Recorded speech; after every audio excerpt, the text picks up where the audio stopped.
जय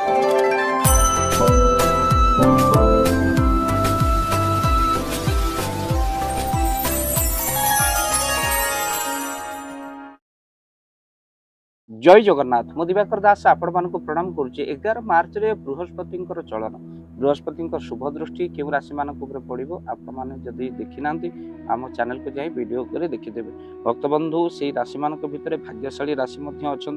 सिंह राशि तो सहित आपणकर रही कन्या राशि तुला राशि धनु राशि और कुंभ राशि ये राशि माने निश्चित भाव में बहु उन्नति से हम तो सहित अन्य राशि मान भितर 12 राशि व्यक्ति विशेष मान से कौन करेंगे बृहस्पति चलन शुभ दृष्टि से कि भाव में पड़ो तो आपड़ से दिन कौन करेंगे मन रखी था आपंकर जेकोसी राशि होता जदि यही सब कार्य आपंकर बृहस्पति बहुत शुभ दृष्टि आपड़ पाइबे यही 11 मार्च दिन आप सकाल स्थान में किसी हलदी आप व्यवहार करूँ हलदी आप कौन करेंगे पानी में पकई आप हलदी को व्यवहार करूँ जहाद्वारा आपंकर कौन हो ना आयुष वृद्धि हे बृहस्पति शुभ दृष्टि आपंकर पड़ो आपंकर जेकोसी राशि होता स्नान कला बेले 11 मार्च टिके जल में हलदी पकई स्नान करूँ तो सहित आपंकर धन वृद्धि जदि होगापी चाहूँगी धनर अभाव आपड़ दूर करने चाहूँगी से दिन किसी असहाय लोक को पाचिला कदली आपड़ निहाती भाव में बांटी दिंतु देखिए आपंकर धनर अभाव दूर हो अटिकी धन आपंकर प्राप्ति हो आउ आग को जो भाई दुख कष्ट आपन को आसूची निश्चिंत भाव में कुआड़े मिल जाव कहीं बृहस्पति शुभ दृष्टि ही आपण पड़ो तो सहित आप मन रखना आउ एक प्रतिकार करूँ जदि आप हलदिया वस्त्र गामुछा लुगा क्या असहाय को निर्धन व्यक्ति को दौरान बृहस्पति शुभ दृष्टि आपण पड़ो आप जानते बृहस्पति शुभ दृष्टि पड़े संतान जोग विवाह जोग तो सहित आपण धन प्राप्तिर जोग बने तेणु निश्चिंत हलदिया वस्त्र गामुछा लुगा आपण 11 मार्च दिन जेहेतु बृहस्पति चल 3 मास पूर्व जो आपणकर मार्गी होती बृहस्पति बकरी चली बृहस्पति तो निश्चिंत भाव में आप भाव प्रतिकार कर सहित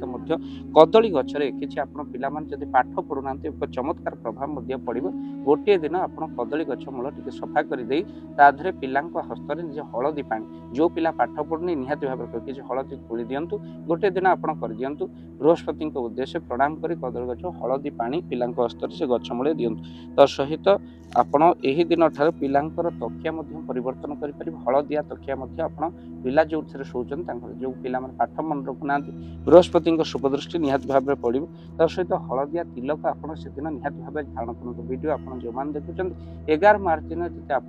हलदिया तिलक धारण करते आप जेकोसी राशि बृहस्पति शुभ दृष्टि आपण पड़े केवल से नुहे आप मन रखी था पिला पाठ पढ़ला बेले जो जो हाथ में डटपेन अच्छे हलदी लगे दिखाँ जहाद्वारा बृहस्पति शुभ दृष्टि आपण पिला अन्य दिन मानक करेंगे किंतु 11 मार्च एक महासंयोग जेहेतु बृहस्पति चलन आपण घरे सकाल खाद्य कौन कर मन रखी था हलदिया खेचड़ी निहाती टिके करी आपन बाहर दे पितृपुरुष दे जेहेतु बृहस्पति चलन होचंती आपन निहाती भाव में किसी हलदी खेचड़ी दे बाहर दे आपन से दिन घरे हलदिया खेचड़ी करी खांतु देखिए बृहस्पति शुभ दृष्टि पूरा परिवार उपर पड़ो वीडियो को बहु मात्रा शेयर करूँ ये सुजोग जमी आप हाथ छड़ा न करते वीडियो को शेयर करेंगे चैनल जदि ना चैनल को सब्सक्राइब कर दियो। जय जगन्नाथ जय पंचसख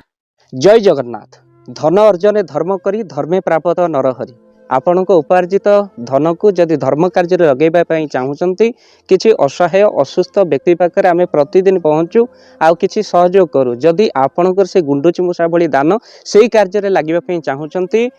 स्क्रीन रे चली ए नंबर रे एबे कॉल करंतु आमे दबु आपन को फोन पे नंबर आपनकर जेतिकी समर्थ रही सामर्थ्य अनुसार आपण प्रदान करिवे आपनकर अर्थ राशि एबे आपण जानि के आनंदित हेबे गोटी एम्बुलेंस किना जाइछि केवल रोगी सेवा पई जदि आपनकर किछि अर्थ से एम्बुलेंस पई आपण सहयोग करिबा पई चाहंती तो एबे कॉल करंतु एही नंबर रे आपन को अशेष धन्यवाद। जय जगन्नाथ।